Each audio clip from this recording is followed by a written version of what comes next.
For more than 50 years, Alan R. Turley dedicated his life's work to the readers of his hometown newspaper, the Van Buren Current Local, and the citizens of Carter County at large. His introduction to the newspaper came in his teens when he was employed there to operate a linotype typesetting machine, a sheet-fed newspaper printing press, and a hand-fed job press.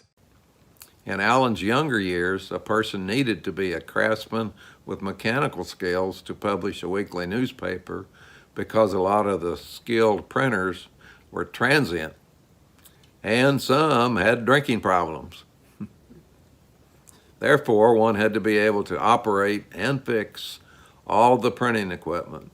Sometimes it took a welder and a machine shop to make repairs. Alan had the skills necessary to publish without fail for 2,860 weeks. That's 55 years. Alan was always a gentleman and was a respected businessman. He lived modestly while serving on a local bank board for 32 years. Like many small-town publishers, he went decades without a vacation. Following his graduation and a stint at Southwest Missouri State University, he took positions at newspapers in Oklahoma, Arkansas, and then eventually at the St. Louis Post-Dispatch, where he was a linotype operator on the night shift. In December 1957, he and his wife, Marge, purchased the Current Local, fulfilling a dream of Alan since he had first worked there. The Turleys made a number of improvements to the newspaper before selling it to Local Business Consortium in 1970, who in turn sold the Current Local to the area publisher Charles Ellinghaus.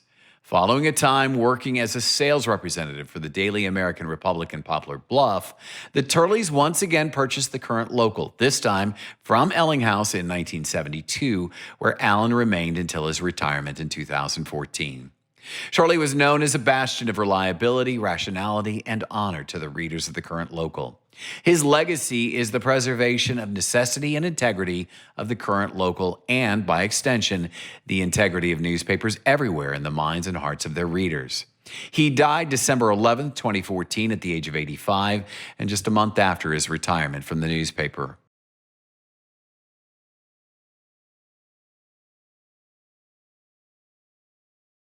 With 40-plus years of journalism experience and with more than 250 first-place contest awards to his name, Jack Miles Ventimiglia has spent his career proving that he is a jack-of-all-trades newspaperman.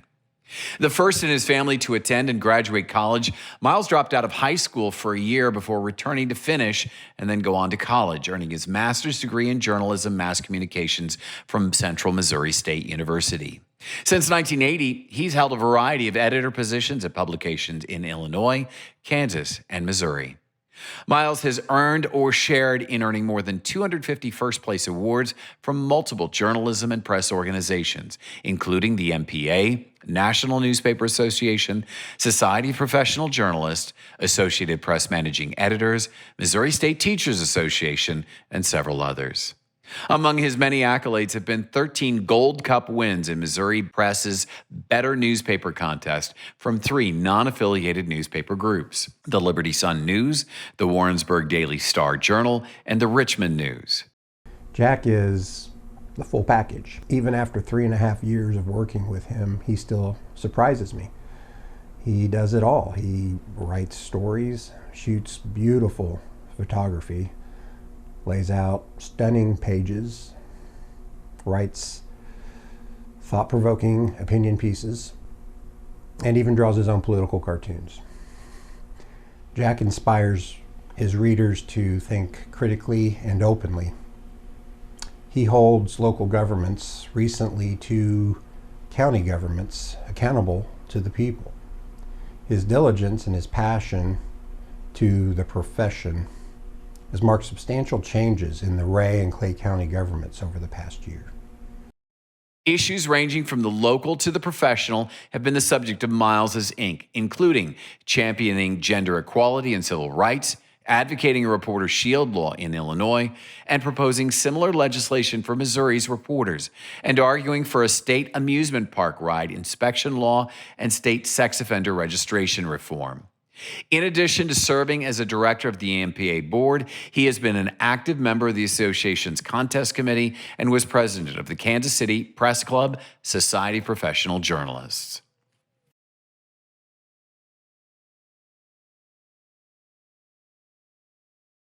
In 1981, Steve Tinnen joined the Clinton County Leader, working with his father, Skip Tinnen, and doing every job required at his hometown newspaper, from selling ads and writing features to covering hard news and shooting sports photos. 20 years later, he took over as publisher and became the newspaper's 9th owner until he and his wife, Sue, sold it in 2021 to retire to spend time with their children, Liz and Jimmy, and granddaughter, Maddie. Tinnen has earned a reputation as one of the top publishers in Missouri, with unbreakable dedication to balance and truth. Every week for more than 1,040 weeks, beginning when he became publisher in 2001, he has written his column, What's the Shape of the World?